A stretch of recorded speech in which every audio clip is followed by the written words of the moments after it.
Alright, what is up everybody? It is the Lemons Are Us here, and today I will be showing you guys in this series how to make a successful game on Roblox. And I will not be guaranteeing how to make a successful game, but I will be showing you guys some traits that I found in common with all of the successful games on Roblox, and hopefully you'll be able to make one in the future as well. And I'll also be making scripting tutorials, so if you want, check those out, because I can teach pretty well and pretty easily and help you guys become master scripters as soon as possible. So let's get to it without any further ado. So the first trait that we're going to be talking about today is retention, and this is a very important trait. As you can see, some of these games have been on the top page for so long simply because they have so much retention. And retention basically is a fancy word for saying how long can you get players in your game, and how effective are you at getting them to come back to your game. So let's take a game like Phantom Forces, for example. Phantom Forces has been a top game for a long time, okay? So this game is obviously the centerpiece of Roblox games, if I can even put it like that. And the reason why it's so popular is not just because it's a first-person shooter, but they actually did some very smart marketing in the beginning, like building hype and stuff. I was a part of that in the beginning, as well as make a great game. So it's not just about your game, it's about also how much hype you can build for your game and then releasing it once you reach that point of hype. But right now we're just going to be talking about retention. So in Phantom Forces, they have a system that allows you to get better weapons, basically, the more you level up in the game. And that may sound simple, but actually this is one of the main reasons why it has so many players. If we scroll down here, you can see a lot of them are free to play. They don't have Robux like I do, 97,000. I'm not bragging, this is all from what I got from game development. I was pretty much like this dude at some point in my life, probably 2 years ago. Actually, I was like that dude. So I want to help you guys make successful games, and let's not get off track here, but as you can see here, a lot of people are playing it. Why? Is that Dennis Daly? No, it's not. Why? Because simply they want to level up, and noobs, I don't want to call them noobs because they're not noobs, but free-to-play players are the target audience for most games, because they're the people who are going to fill your game up and bring it to the front page, while the people who are BC and have Robux like me are going to be paying, shelling out loads of Robux on the games because it's popular. So know that you have two audiences. The first one is your free-to-play audience, and the second one is the paid audience. The first one you want to focus on is the free-to-play audience, because the paid audience will come naturally if your game is popular and successful. And let's look at some other games here. As you can see, the Tycoon game is not even on the front page anymore. I have no idea what happened to it. Maybe it got banned or taken down. But what I wanted to talk about that game was that I want to say that games like those are popular because they keep players in. Tycoons, they usually keep players in for at least 20 minutes, and that will stack servers up a lot. If you sponsor 100,000 Robux on it, yeah, it'll get to the front page, but we won't keep it there. And the reason it won't keep it there is because games like Meep City, Brick Bronze, all these good games that you think are so amazingly scripted and built. No, even Robloxian Life, which is pretty much just free models mashed in together with a little bit of scripting. Why are they still popular? It's because they are able to keep players coming back. As you can see, some games like Roblox High School, they don't have linear gameplay. Every experience in this game is different and fun, and that's what keeps players coming back. So that is a classic example of games that give you different experience every time, like these town games.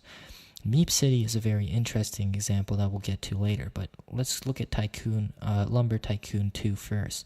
This game does not give you a different experience, and although it is a very good game, the reason that it's still popular and gets people coming back is because of its gameplay, which allows you to customize. Now, customization gameplay is very, very popular. People will literally shell out loads of Robux and a lot of their time and effort into working in your game, chopping down trees or whatever you make them do, just so they can build their own little fort or castle.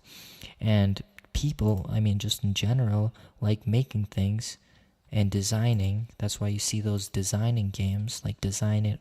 They're very popular still because they like customization, and this is just a natural part of any game.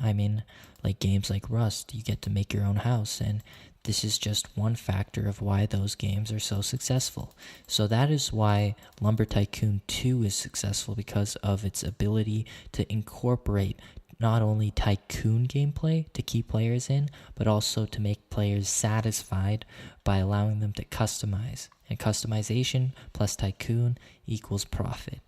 So let's look at Meep City, because Meep City is pretty much like Lumber Tycoon, where you can make your own house, and Roblox High School, where every experience is different.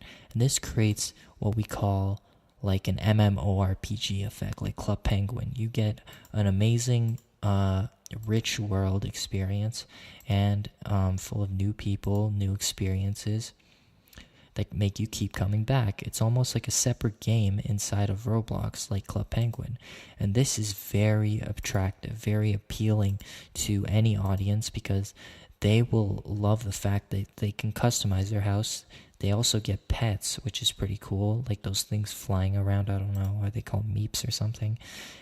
And not only that, but it's also a town game. So they'll get like a different experience. You can do pretty much whatever you want in that game. And that just makes it, a hugely successful, popular game. Games like Pokemon Brick Bronze. People can just say this is a carbon copy off of the other Pokemon games, but it really isn't. Because if you think about it, Pokemon Brick Bronze, it's almost like a tycoon, sort of. You have to level up your Pokemon. Basically, they didn't choose Pokemon like at random because they like Pokemon. They chose it because they knew that if they used something that people already liked, like Pokemon, and made it into something that they have to spend a lot of time on, like leveling up, then they would get retention, and they would also get people coming back to the game.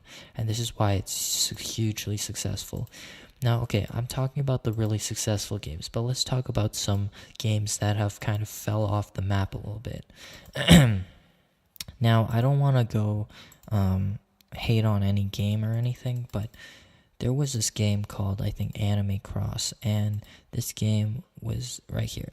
This game is still popular, but it used to be on the top page all the time. And I've seen games like this where it's RPGs and where you have to, use spells or fight other players with spells. Games like these, I've seen them go on the top page and the popular page for about a few days, and then they instantly fall off the map. And if you want to know why that happens, I'll be discussing it in my next video. No, okay, actually I won't. I'll tell you guys quickly right now why that happens. It's because in this game, you have to level up to get certain spells and fight other players. But once you get all the spells, and once you're pretty much like, there's only a few limited amount of spells, and although they're really well made, why did I dislike this game? Whoops, I'm not a hater. Okay, I guess it just shows you how much I hate this. No, I don't hate this game, but basically, games like Anime Cross, they have what we call limited retention. So although they're still getting thousands of players, most of the people will play this for a little, like a quick match or something, once they get, tired of the same spells and stuff. because it's a little oversaturated in the game market right now. There's a lot of games like this, like Elemental Wars, which kind of saturates the game. It doesn't make it stand out like Meep City as much. That's one of the factors. And another factor is that games like these, where you have to level up and stuff, they don't provide different experiences as much as other games where, like, even high school dorm life, right? These games provide you like excitement. Every time you come in, you have freedom to walk around, do whatever you want, meet new friends, whatever it may be, or promote to you that's exciting to you, right? And it keeps this excitement. But games like Anime Cross is kind of like, okay, I kind of died, I have to wait 20 minutes now. Can I play another game, So, I mean, that's kind of what happened to my own game. And if you want to make a game that lasts the test of time and gets like hundreds, thousands of likes and stuff, I think that would be the best way to make a game like Meep City or Roblox High School or whatever that stands out and not only keeps your players bored, but provides a new experience as well. And not just leveling up and not just doing whatever. You want to give them some excitement. Because even though Lumber Tycoon 2 is like that game, it offers customization, which is makes it a hugely different game. Because when you can customize things, people get excited to make a new experience. A new house is a new experience in this game, or a new lumber mill, whatever you build in here, right? But in games like Anime Cross, you can't really customize anything. You just have to kind of go with it. And that can get kind of stale to some users, some players over time.